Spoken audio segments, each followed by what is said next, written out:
Welcome, everyone. I'm so excited that we're extending our Women Leading the Way in B2B series with this next conversation focused on leading through chaos. I'm Carrie Weens with TMP, and I'll be the host today. And we've brought together an incredible group of marketing leaders who are not just managing change, but shaping how their teams and organizations respond to it. So to kick things off, we're going to go around the panel and introduce ourselves.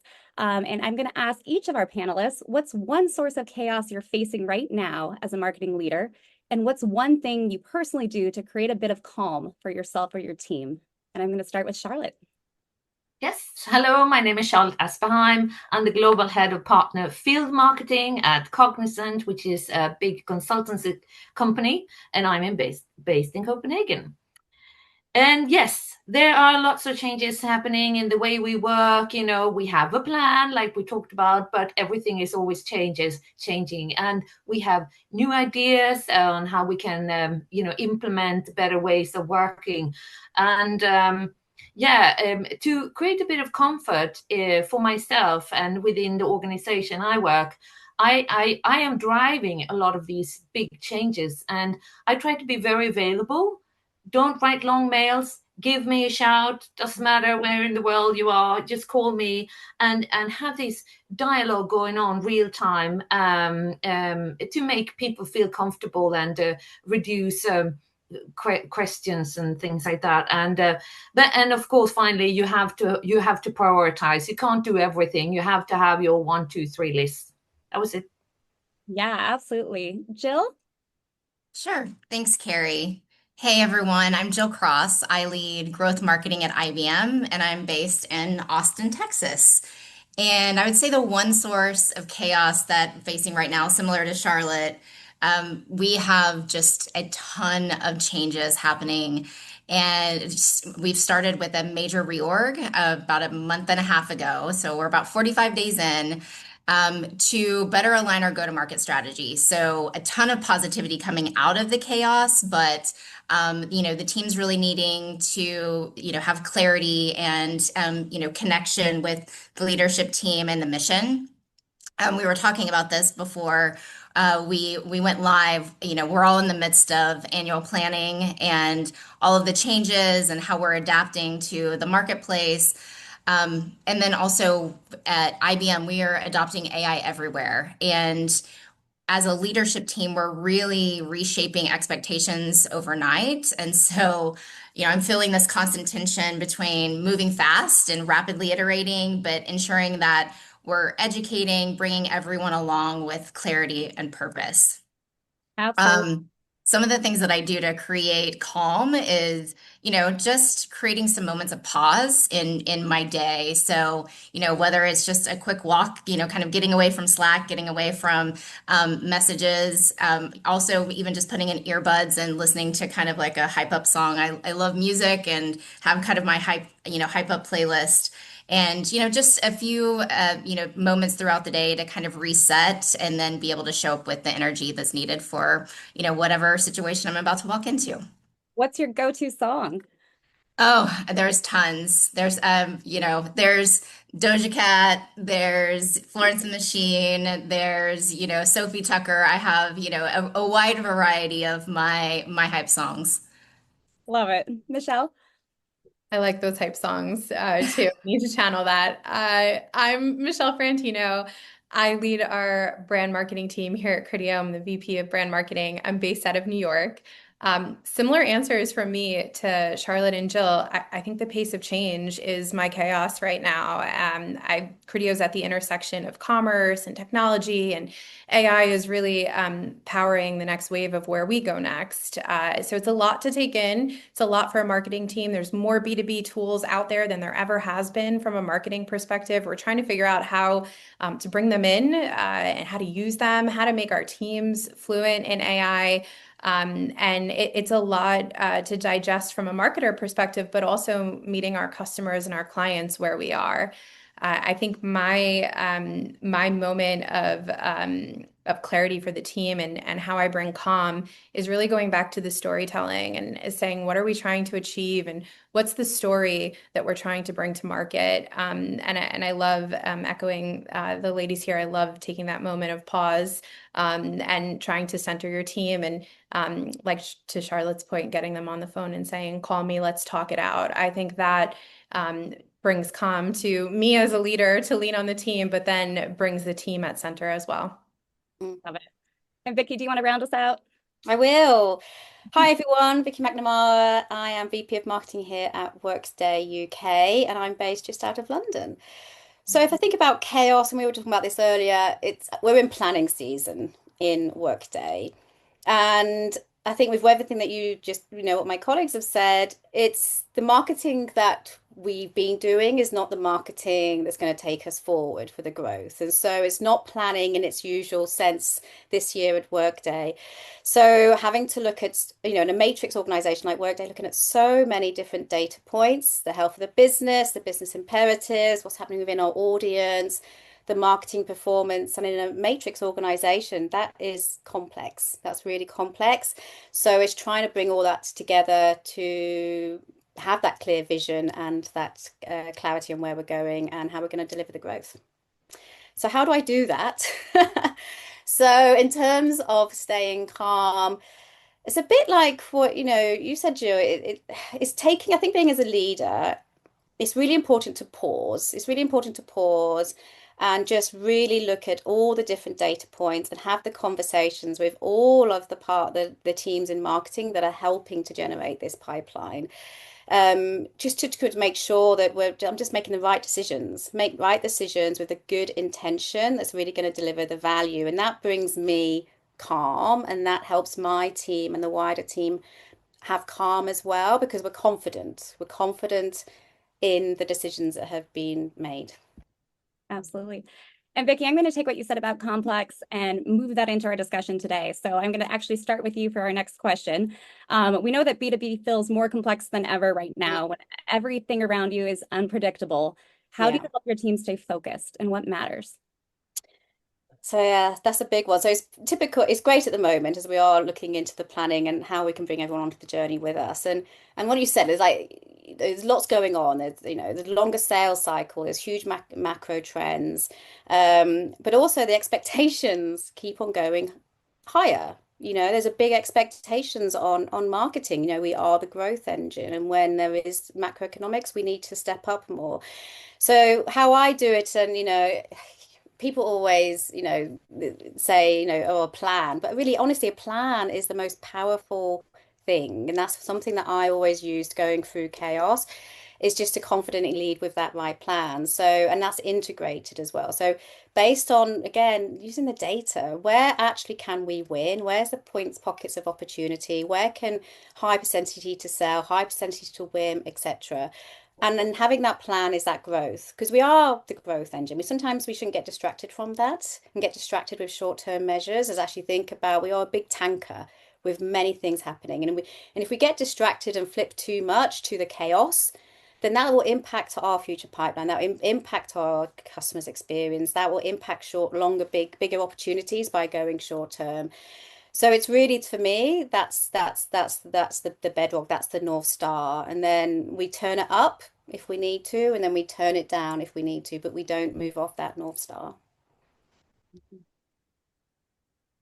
I think it's so important to have a plan. I can chime in and say you have to create a place for your team to say no, right? They have to have the prioritization, and the plan is the safe place, right? So if you stick to the plan, all the chaos that comes in, to Vicky's point, that may be short term, right, or not as impactful, your team feels confident in saying no, right? And they feel part of the bigger story and the bigger plan, and they know that their impact is put against the right thing. So create that place to say no for your team.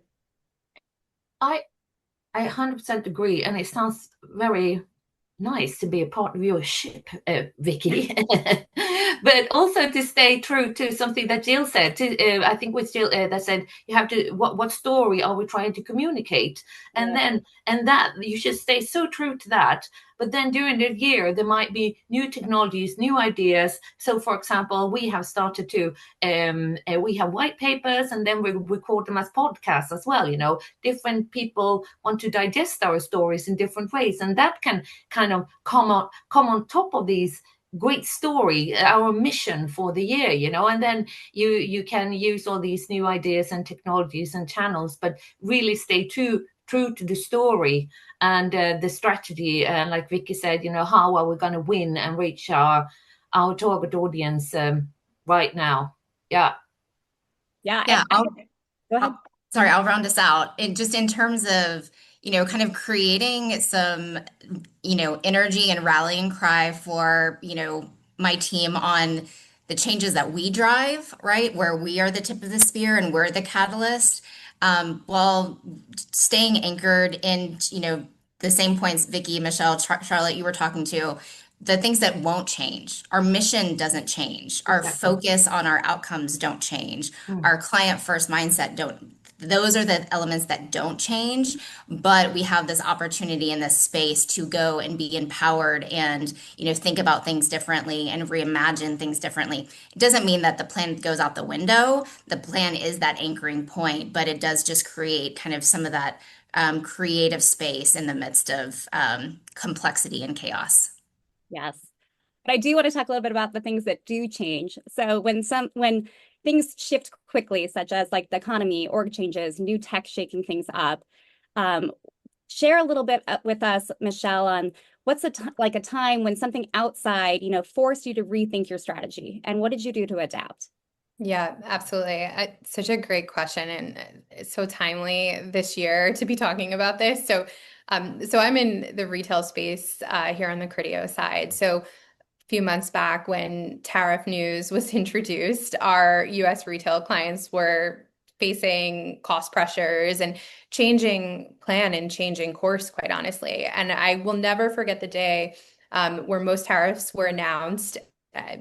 Regular day, having team meetings, and all of a sudden, one Slack, two Slacks, you see the number of Slacks turn to 26.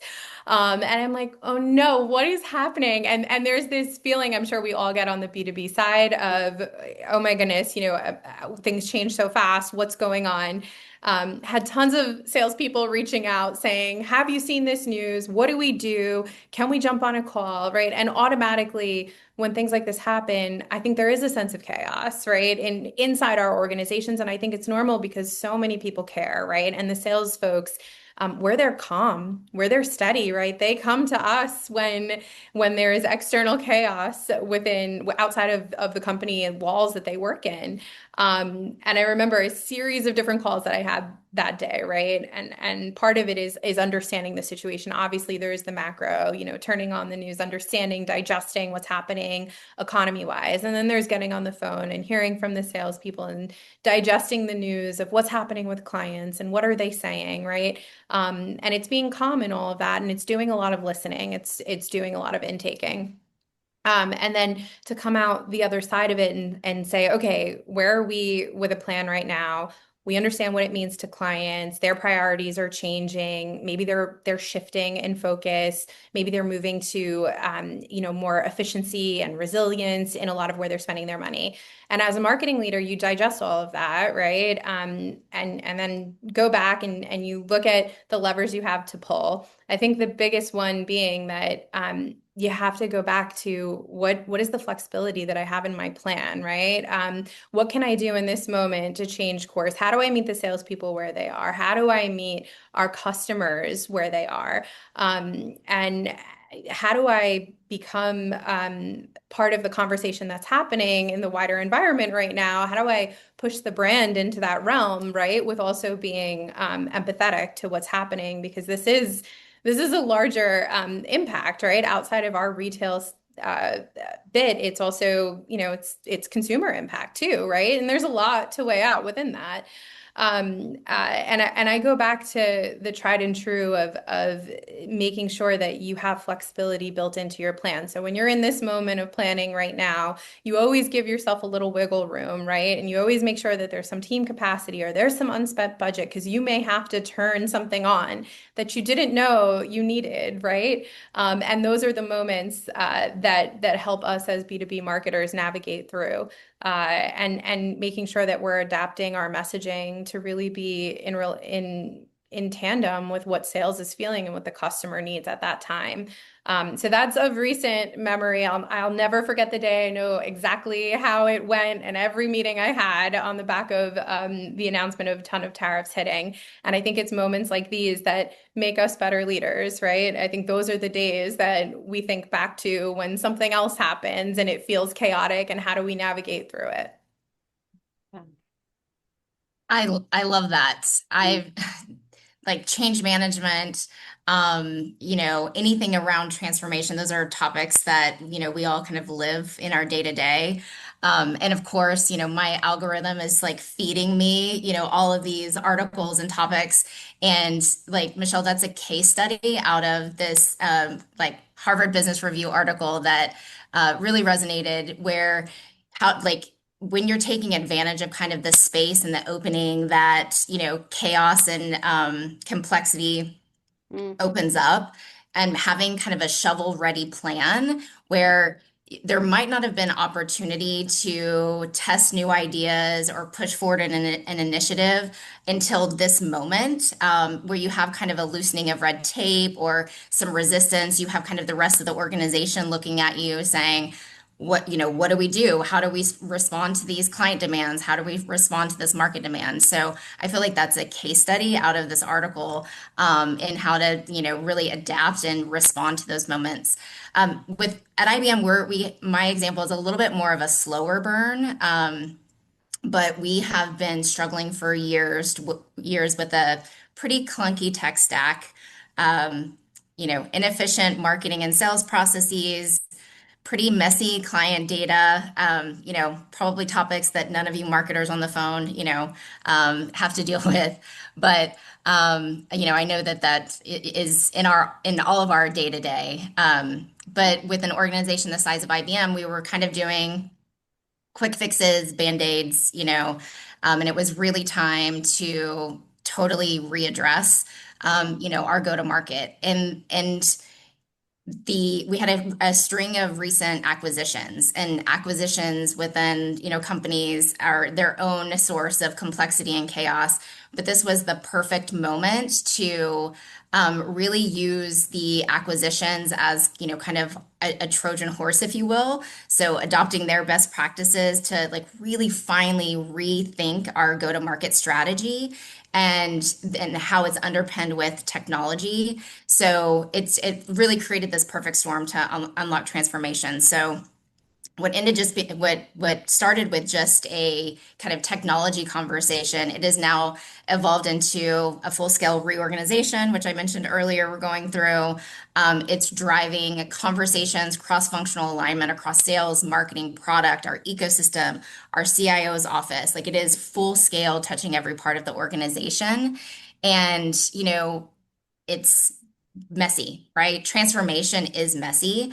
It's not been smooth. We're still in the thick of it. I'm not quite sure I'm even seeing the light at the end of the tunnel just yet, but I know that we will get there. But again, it's just the willingness to step into that space that creates chaos, and the ability to reimagine everything, and having a leadership team that's, really locking arms and driving with clarity and purpose. And in the end, it's going to unlock growth for our organization because we're going to be able to reach customers and, market segments that have, not typically done business with us in the past. So it is transformation that is, landing in meaningful revenue outcomes for the business. Carrie? Yes. Yeah, my camera has frozen, but I'm going to say this. I have to say this. So, we spoke about these macroeconomical, situations that can happen. We can't do anything. We just have to deal with it. And I just have a little anecdote. It was many, many years ago. I was selling PCs for a big PC company over the phone. And all of a sudden, all PC companies, they bought their batteries from the same supplier somewhere in Asia.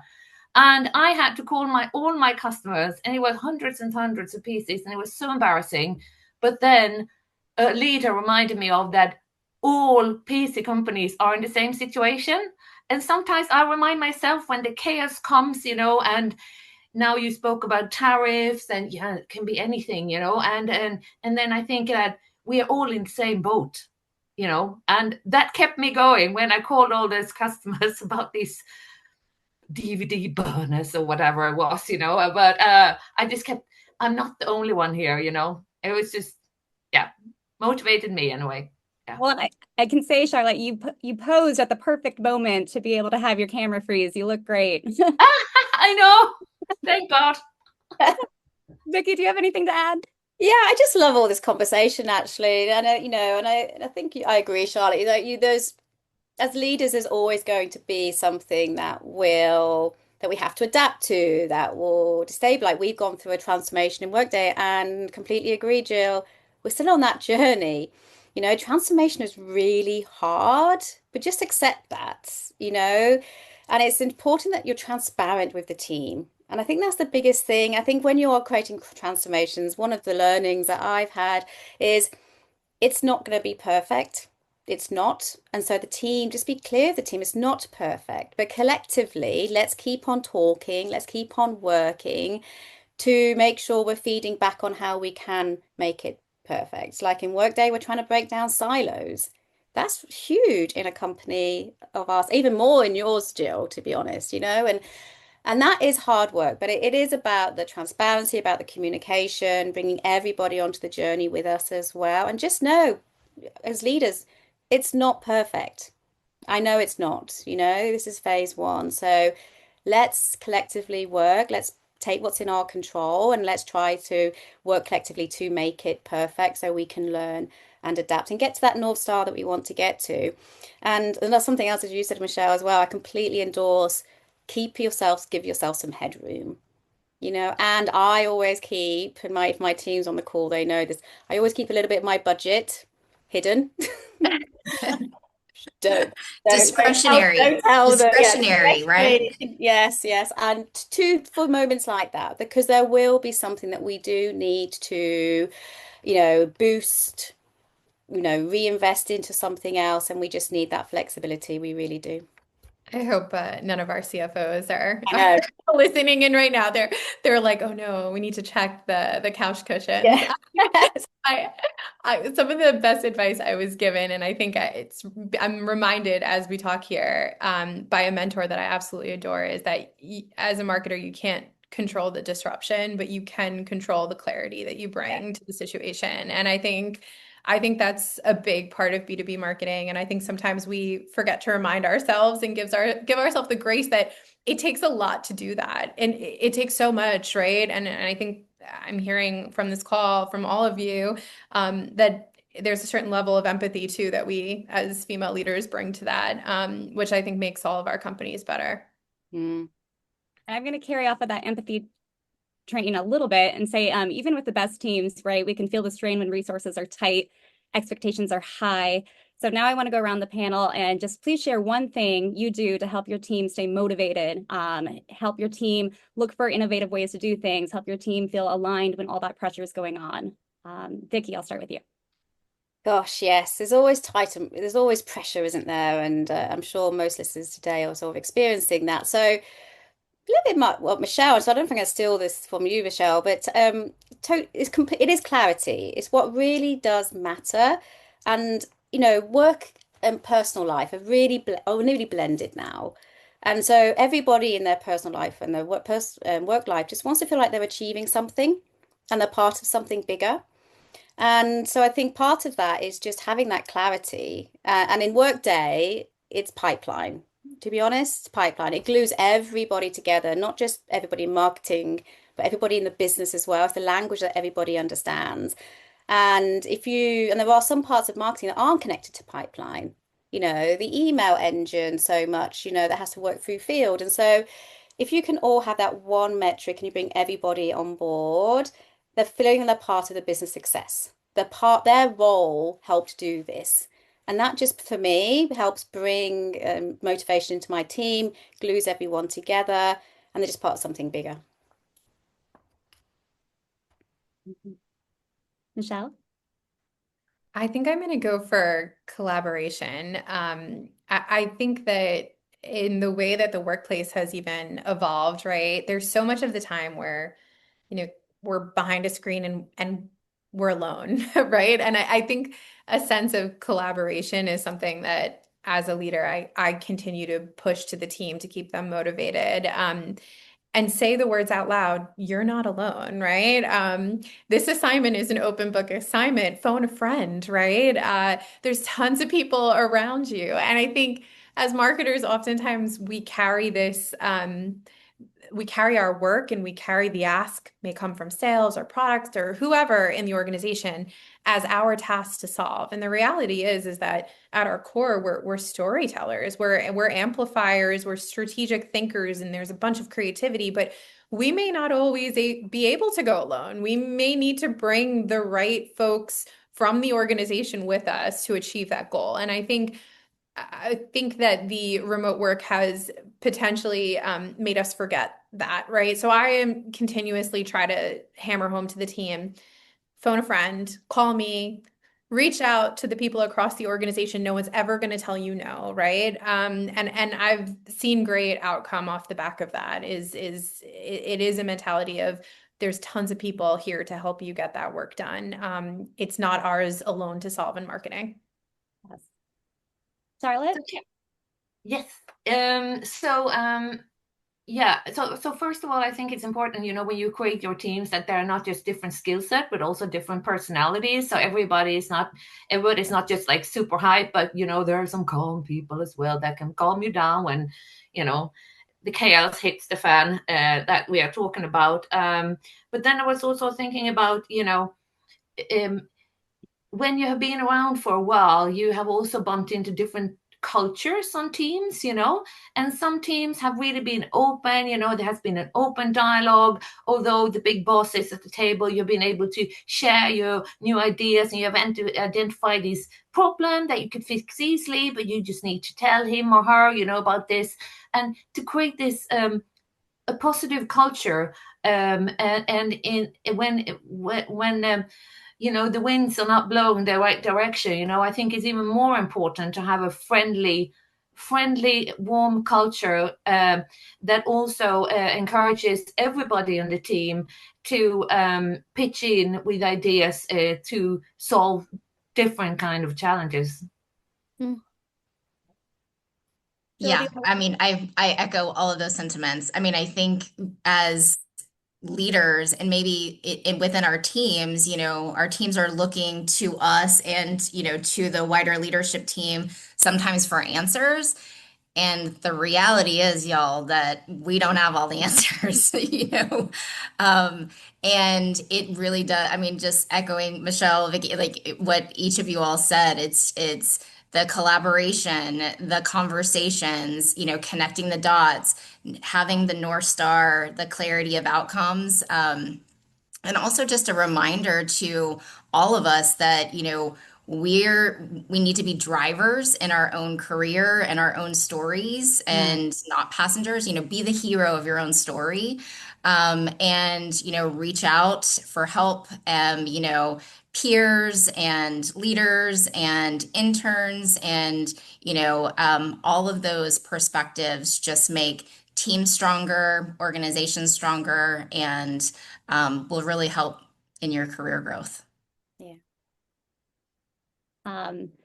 So bringing it back to the heart of the series, women leading the way in B2B, as women leaders, what are some strengths that help you navigate chaos and uncertainty, and what advice would you give? And Charlotte, I'm going to start with you. Yeah, so I think we have brought up so many great things that you can do, be available and all those things. But something I find in women leaders is that, you don't just have to play the corporate game. You also have to be diplomatic. you have to find out, why is this person acting like he does? Maybe it is his persona, maybe it is where he is from, and I think all of us here in this call, in this webinar, are working with very, very international companies. And we were just talking about Diwali, for example, in India. And, before I joined Cognizant, I had not worked that much with India. So it took a while to figure out, how to get the most out of the collaboration I had with all of these teams, and figure out why they were doing it the way they did. Or I was also 20 years at Dell Computer, actually, and figure out, why did all these tech guys find these cables so interesting, and how to get behind their way of thinking and make them stop thinking that marketing was just bunch of fluff. Jill, I guess you you know that. So to get behind that face and be a bit curious about the person, because we have to work. We talked about, like, a good team embraces a lot of different personas today, people from all over the world, and to make this work, you have to be interesting in why they are doing it like they are. Even nerds and the cable, I have to work with them because I'm going to put them on my biggest stage for the year, and I personally, I really, really enjoy that. I have a great passion for that. And that's I think my contribution as a female leader. Yeah, I love that, Charlotte. The diplomacy point is so huge. Just knowing your audience, being able to adjust your message. I think as women leaders, we kind of bring that unique strength of being able to read the room, and adapt our approach. And I think to the point of empathy, I would say it's a combination of empathy and then a bias for action. So it's like, hey, on the empathy side, I totally get it. Like, I get it. I feel you. I understand. I've been there. And then bias for action. Now let's get on with it, right? Like, what is the next best step to kind of break through the noise? And again, kind of going back to the idea of, you're in the driver's seat, and as leaders, we're in the driver's seat, and we want to build teams that feel empowered to be in the driver's seat as well. And just kind of ending with a thought, a really important mentor of mine, she told me that I want to, share for all of us, especially women just, starting their career, but really at any level. She told me, she was like, Jill, if you have a seat at the table, know that you're there for a reason and use your voice. Don't wait for the perfect conditions to speak up or to take ownership. You have the opening to, drive change and shape the future. So, know the role that you want to play and go in and play big, right? Play big, have a big voice, because, at the end of the day, why not? Yay. I love that, Jill. And I think, Yes. Building on that is like, this again, like clarity, isn't it? If you have that vision and you have that clarity and you're grounding it in the value, the why, then yeah, have the voice. Be confident in your voice and share that, and bring everyone on the journey. And I think the additional to that would be authentic. Don't pretend as a leader. It's really important. We need to remove our masks as leaders. We are not, as we said on this call, we do not have all the answers, and that's okay. Let's share that and pull on those who would have the answers or have a different insight or have the skill set that can help resolve a problem. But we do need to just share that. We need to share more and be authentic and allow others to remove their mask as well. Because as you said, Charlotte, everyone comes from different paths, and we just need to be curious of that and remove those masks. I think I'll round us out with saying I think that's the superpower of women, is that we're comfortable doing that. We're more comfortable doing that. I think it makes us relatable. And we listen from a different place because we're so honest with who we are and sometimes overly honest. It can go the other way too. But I think our teams, I think we have an ability to inspire our teams. I think we do inspire teams because we wear that more as a medal of honor too, to just be humble and to be able to play into that empathetic leadership tone. So yeah, absolutely. I think it's a privilege. I think it's a privilege, and so much of the time, I know it's changing all over, but it's unique to see women leaders around a table, and it's happening more and more. And I also feel that there's a camaraderie that is starting to happen at that level, and that's the magic, right? I think that's what's going to elevate us into getting through what comes next. Absolutely. So diplomacy, taking action, empathy, clarity, and authenticity are all part of our wheelhouse now, our toolbox. So switching a little bit and thinking about like what happens as we move into the next 5 years, what's the capability or the mindset that every marketing leader is going to need to have to thrive? Jill? Sure. It's like fast forward to 5 years. I'm like, oh my goodness, I'm gonna have two teenagers in my house in 5 years. Like that's a whole different, that's a whole different webinar topic. But um, I mean, I think that there's definitely differences that we're gonna have to bring to the table in 5 years. But the thing that has really been steadfast, that if I had to choose one, is the ability to be able to navigate at multiple altitudes. So just meaning that you can zoom out if you need to connect the strategic dots across your business, across, different diverse teams, diverse points of view, but then also being able to really zoom in with your teams, lead them through day-to-day complexity. And I think just with AI, the tools that like that skill to be able to zoom in and zoom out is really going to be non-negotiable. Um, you know, and as that bridges into the way that we're thinking about marketing as part of a component of a integrated go-to-market, it's not just marketing campaigns over here anymore, right? You start with your outcome, you start with the pipeline creation, and the go-to-market has to be aligned across product, sales, customer success, ecosystem, marketing. I think the leaders that really will thrive are the ones that can cut through the noise, align those teams, and drive the collective focus. And then lastly, we have AI everywhere. AI is accelerating everything. And so just staying open to that is really key. Learning, curiosity. I think there's, kind of this, meme or that is going around of like the mindset set shift around AI is like you're no longer an expert, but you're an explorer, right? So thinking about how, curiosity, constantly learning, how you can adopt AI, when AI is your superpower, and when you actually need to step back from AI and, bring people together in a room to accelerate growth. So again, it's about I think kind of more of the positive connotation around chaos and embracing chaos as a creative space and hitting on all the notes, Carrie, that you just went through: clarity, curiosity, collaboration, authenticity. I think those are really, kind of the mindset that as leaders we have to take into the next 5 years. And I'm surprised we made it till 40 minutes in before we mentioned AI. Michelle, Leave anything to add? it to the IBMer to call out AI.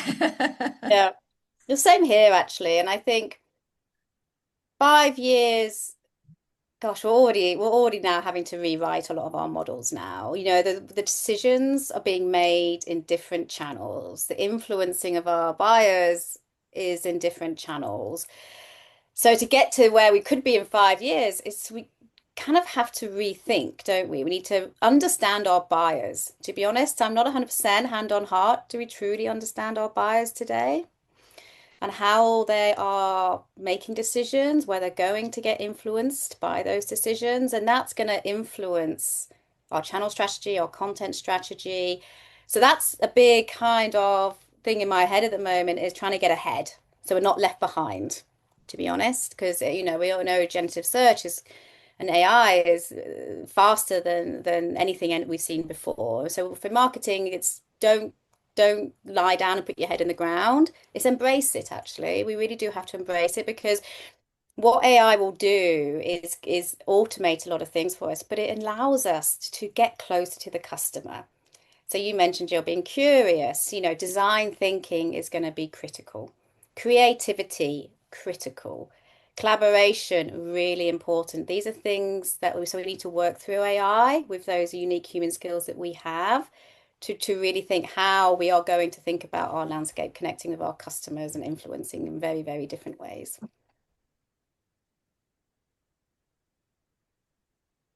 I like to go back a little bit to, I mentioned the word culture before when we talked about different teams, and now we have to create a culture that embraces AI, Gen AI. So the company doesn't just buy all these tools, but nobody is actually using them.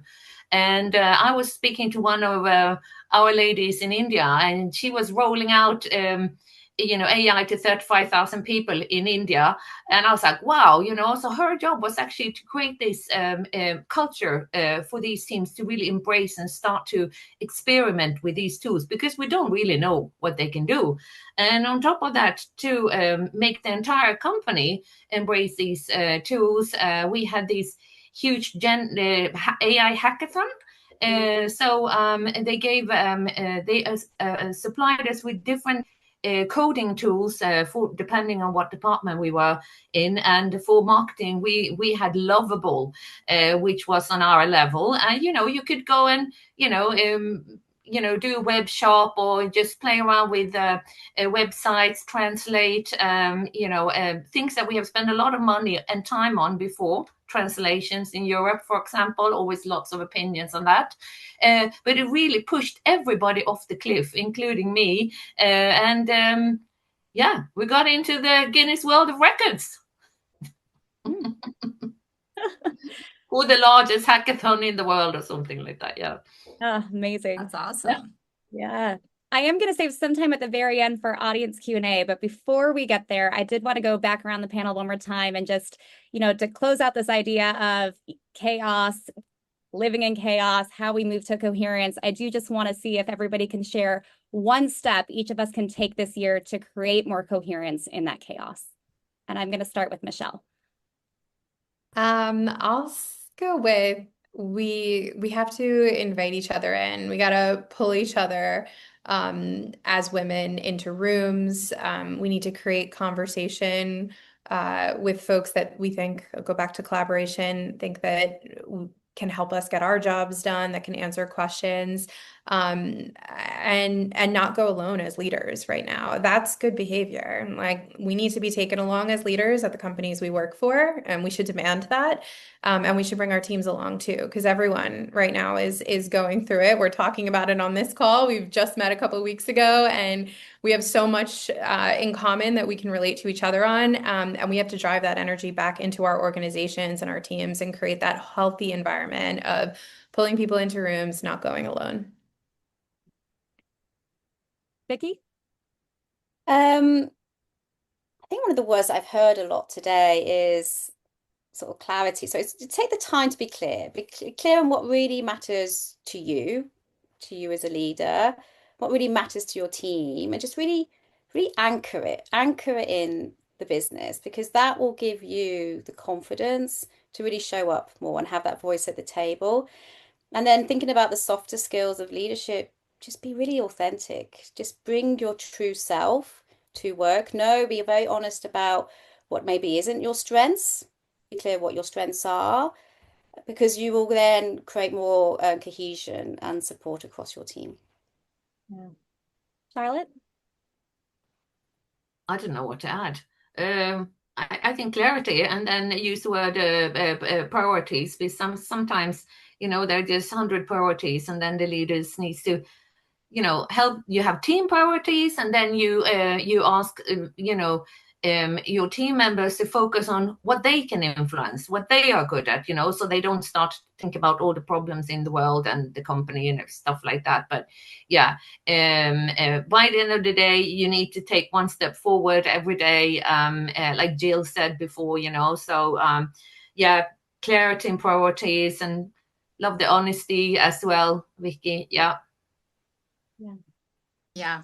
I mean, plus, plus 100 to all these amazing ladies and their, contributions. I think it's just a reminder for all of us when, change is always happening and chaos, external chaos is around us. I think instead of having it freeze us and, where it creates kind of uncomfortable pressure, if you just kind of take a step back and remember that it creates space for opportunity, it creates space for innovation, and just remembering you are there for a reason, you have your voice, and this chaos and change might be your opportunity to shape what comes next in your career, in your organization, staying anchored in your outcomes, staying anchored in the clients that you're trying to reach. But you really have the space to drive the change and shape what comes next. I love that. Let's switch over to some Q&A from the audience. So I'm going to kick it off with one. What are some of the ways you cope with things like feeling uncertain or overwhelming? Anyone? Sorry, Carrie, could you repeat that? Sorry, I missed the beginning. Yes, I'm sorry. So what are some of the ways you cope with feeling uncertain and overwhelming? Well, yeah, and that happens as a leader, doesn't it? Things do come at you. You do feel a bit, out of your, you do feel a bit uncertain at times. And I think you need to step back. I think Jill, you said that you need to step back and breathe and think, okay, what's the end goal of this? Okay, who do I need to speak to? Use your network. Go within your internal network or your external. Go and speak to somebody because you're not going to always have the answer, and that's okay. Secondly is, and I know I've said it a lot, but you need to ground it in the value. What is the end goal of why you're being asked to do this, or what does the company want to achieve, or what? There's always a reason to why, and ground yourself in that why, and that will help focus. That will help focus you. I think that's really great advice. But yeah, spot on for me as well. 100%. I usually like sleep on things. I use that term, but it's the same as taking a step back, and just ground it. And yeah. Yeah, I go back to use your network too, because if you're feeling something, it's highly likely that someone has been through something similar or can lend advice in a bigger way. I think sometimes the chaos that we run into brews within our own organizations. And the minute you take that outside of your organization and you lean on somebody else a little bit further from it, somehow it helps you come down, right? And you find your center and your clarity and you go back to the plan, right? So I think the value of networking, and I have a bench of people, I call them my board of directors, and they're not here at Criteo with me. At one point, some of them were. But whenever I'm really challenged or I'm feeling frustrated or I feel that inflection point in my career, I go back to my board of directors and they bring me calm, right? And as a leader, you need to find those people. Sometimes it's people, it's person, right? Remember how important that is because you go through a lot as a leader and you deal with a lot of other people's problems, right? Your team's problems, you take that all on. And you need to figure out who you're going to bring some of your worry to. And that's totally valid. Everybody has somebody. So find your people. Love that. That's great. All right, second question here. Taking it back to a business lens, can you discuss how you effectively ask for direction from your leadership during times of change without feeling needy?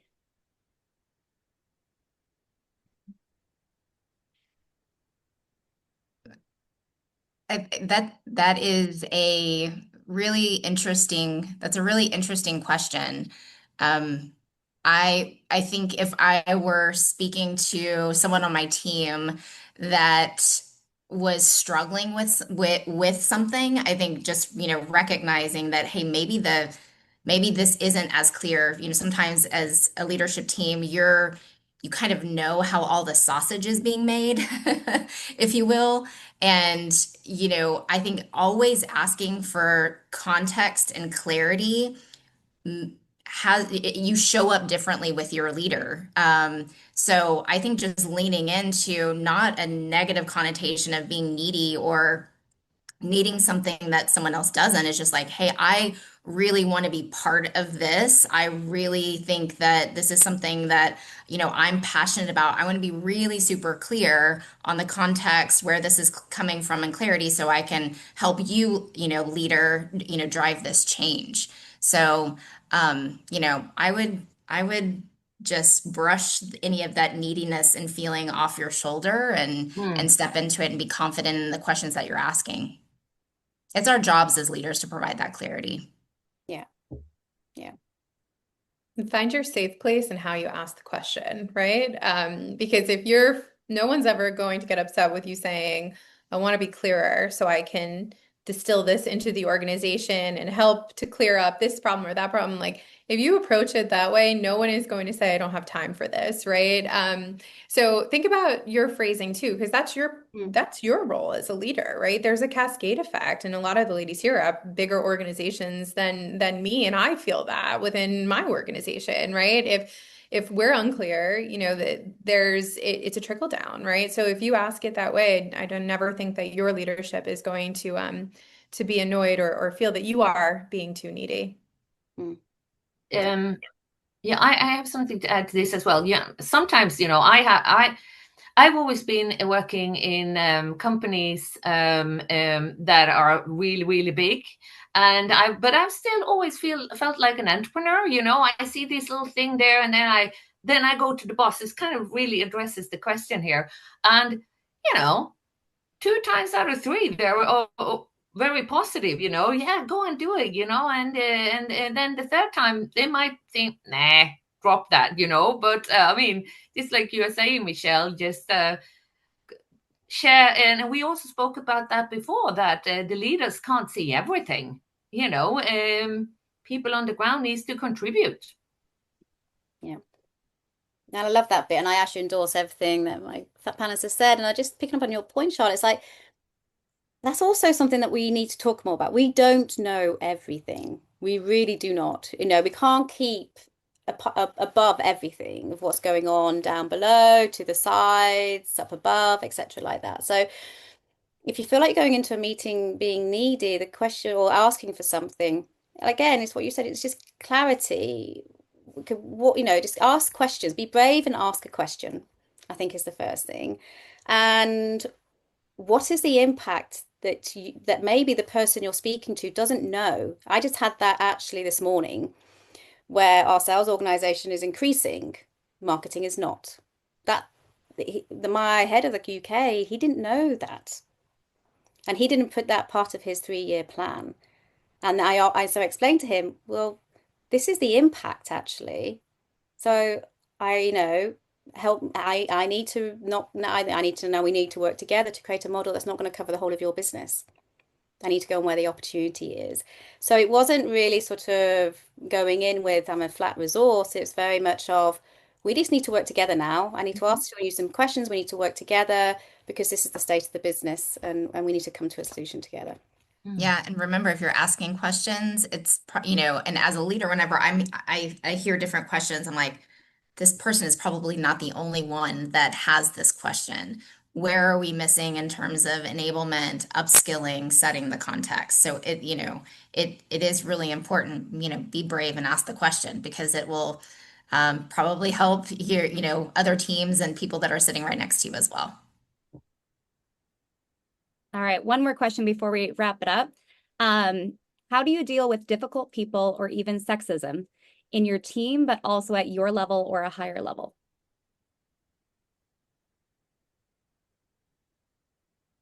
Interesting. What's the first bit? Because how do you deal with difficult people or even sexism?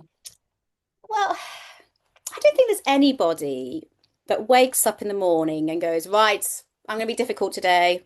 That's it. I'm a difficult person. It's not. It's really not. There's a reason. It's a bit like my children, to be honest, who get angry over something that seems to me completely irrational. But there's always a reason to why. There really is. So I think it's just being curious. Just so saying, oh, I saw that you turned up in that meeting in that way, or is something going on, you're not seeing yourself, or tell me about yourself. What's just be curious again, take that mask off.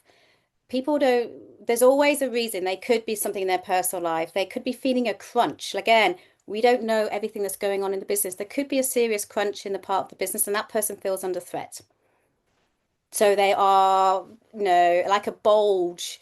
That is turning up somewhere else, and there's some fear there, or there's pressure they're getting. So just really be curious and keep that human to human connection, and just approach it in that way. People don't wake up to be difficult. They really don't. There's a reason to that. In terms of sexism, that's not okay in today's world at all. And if you are experiencing that, then again, be brave. Give feedback.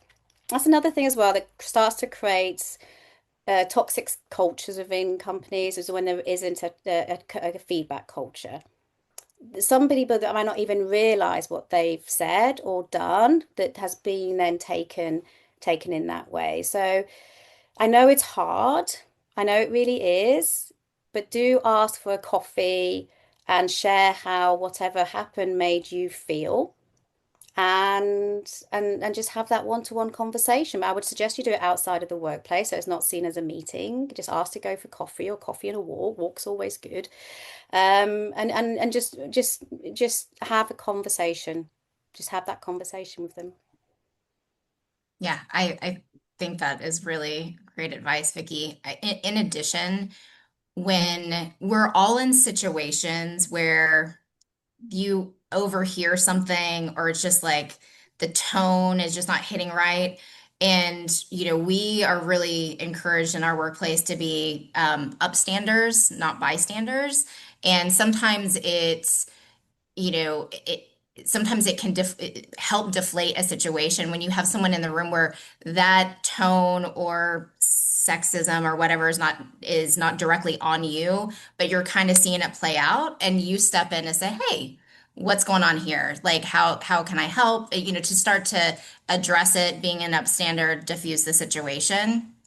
And so if you are feeling like you're the person that's, kind of that behavior is being directed at, speak to someone around you. So either your leader or your peers that might be in settings around you can also kind of be tuned into it, and then help, kind of be an upstander in that situation for you. So I think kind of, bringing in a little bit of a support system is really important there as well.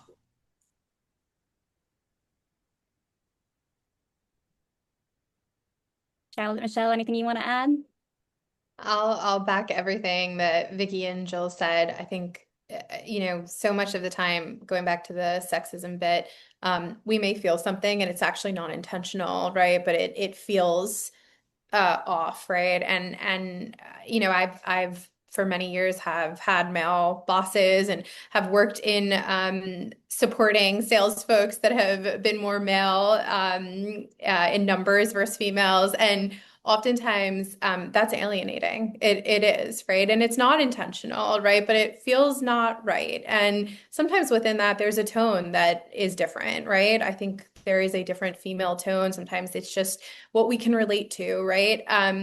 But my advice to anyone who may be feeling that and resonating with what I'm saying is to be confident in who you are. And when you need somebody to know that may not understand or have the intuition to know how to speak to you, or how to relate to you, tell them, right? Because you're reporting to them for a reason. They do care, right? But sometimes there's the broader situation that we live different lives, that things may just be different in our day-to-days, right? but tell them, use your voice, right? And so much of the time for me, that has helped me to cut through, right? Be confident in who you are. Be confident in the fact that the organization has placed you where you are, right, to contribute, regardless of sex and gender and whatnot, right? So be true to who you are and what you're feeling, and be vocal about it as well. The organization wants you to, and the person on the other side does too. We're oftentimes in our heads telling us not to, but that's the hill to get over.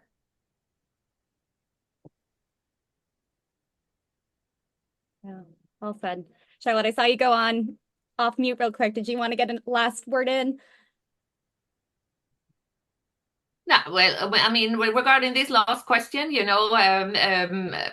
we do probably take these code of conduct trainings every year, and people, they're like, oh, it's that time of the year, but you know what, they are there for a reason, and they have in silence actually empowered me.